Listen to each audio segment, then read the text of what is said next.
Every day in the USA, people find themselves in court.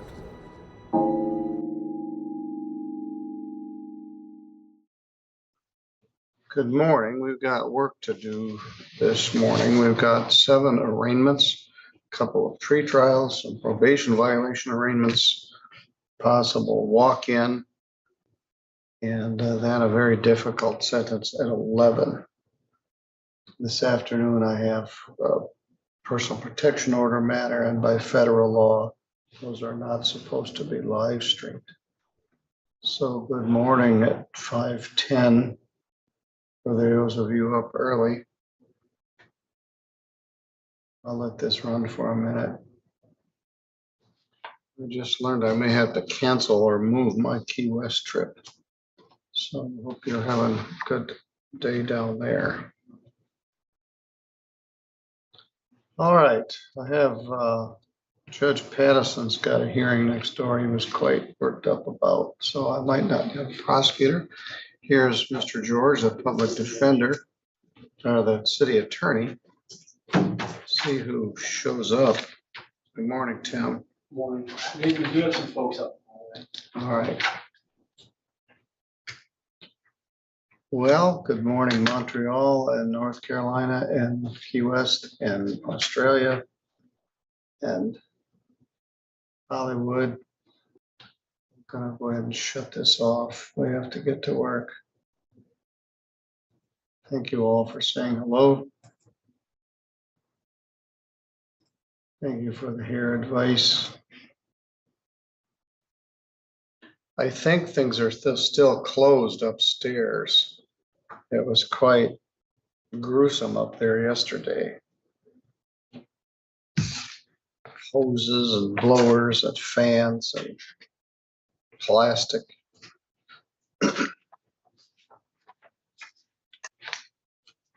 Well, it is 8:15. Let's see what we've got. Did you get those letters on Mr. Montgomery? Yes, sir. Okay, Finally, there was one. there was one. Yeah. But it was like 4 pages long. Yeah. Mark Ritchie, is that just an arraignment or is that a PV? Good morning. Good morning. They were in the hallway. Okay, thanks. Are we gonna need an interpreter? Yes. Priscilla was employed.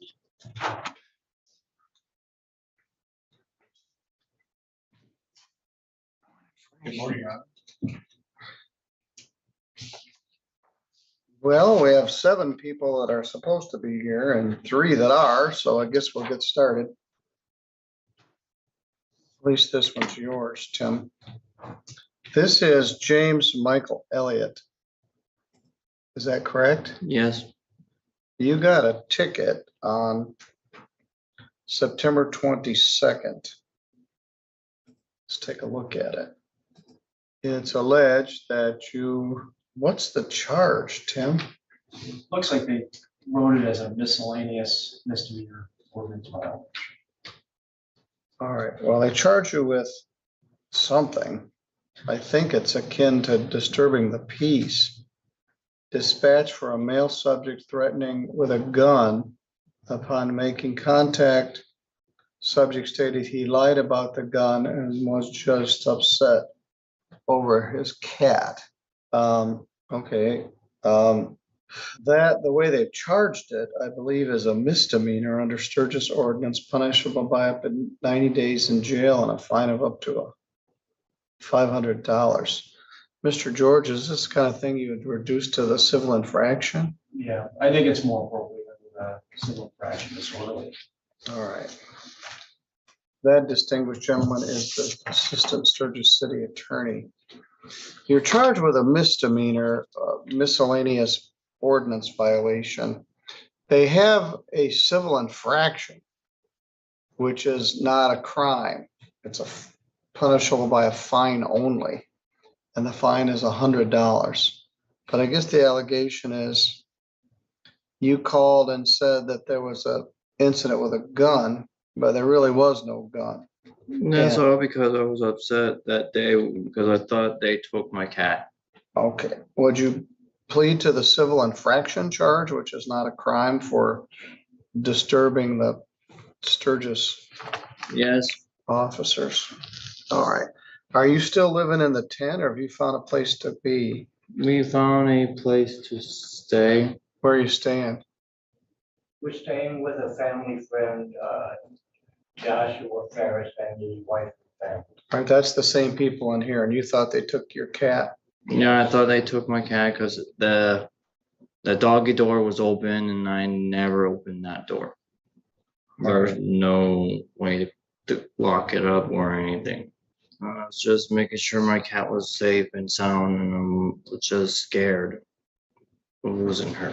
All right, well, the Sturgis police got better things to do. They go out on a gun case and find out it has to do with a missing cat. They probably went on a priority there. Tim, do you know the citation for that civil infraction? Not off the top of my head. Well, this is not a crime, so it's a fine only. Fine and cost is $100. You don't have any money right now? If I give you till the end of the year, December 31st, can you pay that? Have you worked anywhere? I used to work at Buffalo Wild Wings for like Your Honor, can I say something real quick? Yes.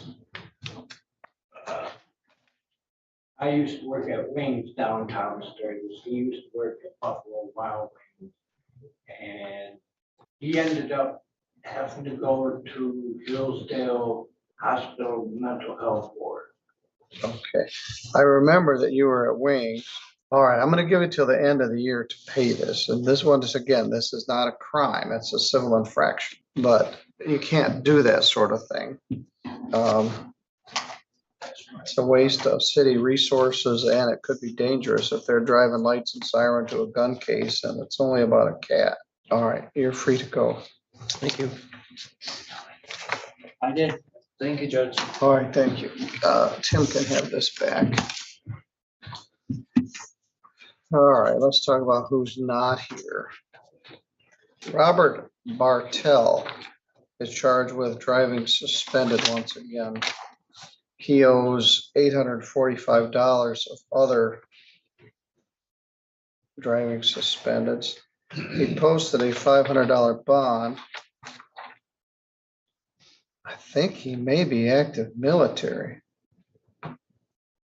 He got arrested over the weekend, posted a bond, and then didn't show up again. So I'm not very happy with him. Robert Joseph Bartell has failed to appear once again on a driving suspended. I'm going to do a bench warrant, posted a $500 bond. Let's try a $1,000 bond. Bond forfeiture, 48-hour hold. Somebody knows Robert Bartell. Tell him he's got 48 hours to get in here. Michael James Craig is a retail fraud second degree. He posted a bond and was bonded out, and he has failed to appear. He lives in Kalamazoo. He posted a $100 bond. He has a phone number, but I don't think I'll wake him up. Ronald Rainey was arrested on a charge of malicious destruction of personal property under $200. Again, it alleged that he slashed some tires. I was standing on the sidewalk. I attempted to see him on Friday, October 6th, and he was either so disoriented or so intoxicated, I couldn't establish any coherent communication with him. Mr. Stickley was here. He couldn't even tell me his address or how he got arrested or anything. So I continued the matter until Monday, October 9th, I understand why they're doing this for me, but like, I ain't done nothing wrong to nobody. a bench warrant arraignment. And Sturgis? So when I went to get him, brought up from the jail, they advised me that he had posted bond. So he posted bond through quick bail bonds, and they gave him an appearance date of 9 a.m. on October 9th. He didn't show up. He called the court. They told him to be here this morning at 8:30, and he's failed to appear. So I'm gonna do a bench warrant for his arrest. I'd hoped that a weekend in jail would get him clear-headed enough that I could talk to him. I'm gonna do a bench warrant, no 40-hour hold, bond, $2,500 cash or surety, and do an immediate bond forfeiture from quick bail bonds. Maybe they'll go get him. Tim, there's no sense for you hanging around here.